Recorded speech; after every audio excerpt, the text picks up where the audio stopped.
Good morning, sports fans. We're going to alter our joystick. We're going to, you see here, I got this trouble. When I use it, I can't access this by resting my palm on the pad and then being able to finely adjust to take a shot, right? I can't flip the switches up here because my hand's not big enough. It's all right if you had a huge hand, like twice as big as mine, but so I'm going to remove this section. I've taped it. I'll cut it along here and pull this section out. See here now, sports fans, I have run the coping saw around like this so it stays in a nice straight line, and then around the top so it stays in a nice straight line like this all the way around. Then I leave these two parts here so it's still got support, and then I'll cut the top one, then the bottom one, and they'll be through like felling a tree. Now that we've sawed totally around, it's just a matter of breaking these two halves apart. Now there could be reinforcing webbing that I've not completed in the middle, which seems it could be a possibility there, right? But it's very loose, so you can see the effect. I'm gonna have to get in there and get that webbing out. Well, there was no webbing, it was just stuck here a little bit, but you can see there the insides, right? We got the meter, the sender unit for the twist, but I disenabled the twist. I've drilled a little hole through the bottom and I've screwed a screw into this part here. So I don't want the twist because, you know, I got these down there, rudder pedals, right? So I don't want the twist. And so I now have to alleviate this off the other side. And that's what I have to do, right? It's going to come off. Okay, there you have it, you see? And then this, when I take this one off, I lower this down, put aerolite glue along here with a little reinforcing strap up, and then a bit of this tape around, and let it cure for a good 3-4 hours. And then take the tape off, and then let that cure again. I believe it's 24 hours total thread, but I say, you know, by a good 12 hours, it's good to go, especially with reinforcing straps. There you have it. And then I can just drop this whole thing down till it meets there, and then I'm going to have a stubby stick.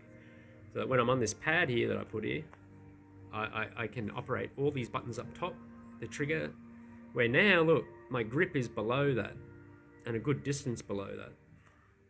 So that will rectify that problem for me. And there we have it complete.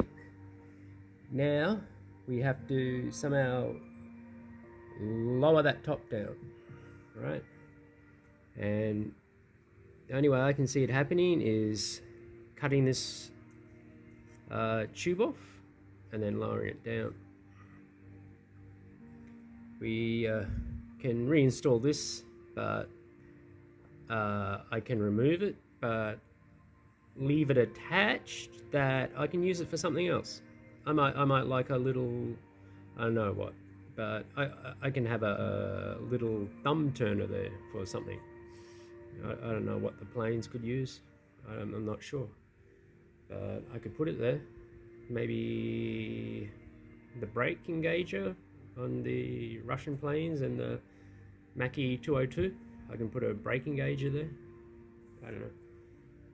But anyway, it'll be done in a few moments. Okay, so here we have it, the tube cut out. I've disconnected the sender unit. Right, now easy fix for the sender unit if I want to use it for anything is just to get a female one of these and plug it in and extend it out from there. Though I'm going to keep it all in and just save this somewhere, the sender unit, because it'll just be quick and easy. And then if I have to get in there, I just have to undo the screws on the side.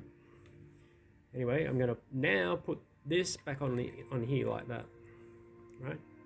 I'll run that tube around in here neatly, and then I'll glue it in place. Okay, here is the shaft now. The tube run around neatly, right? The sender unit tucked up in top. It doesn't matter, the sender unit, the great thing about the iL-2 game, you know, things aren't enabled whether or no.